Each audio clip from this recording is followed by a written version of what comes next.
कारण करुणावरून आलाय भक्त वंचित कल्पतरू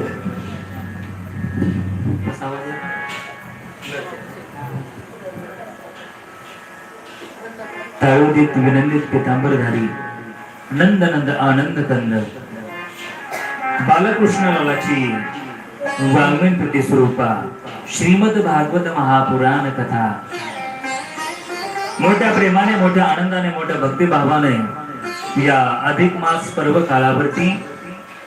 या श्रीमद भागवत कथेचं आयोजन आणि आज मात्र पवित्र अशी अधिक मासामध्ये आलेली कमला एकादशी या ही पवित्र पर्व कालावरती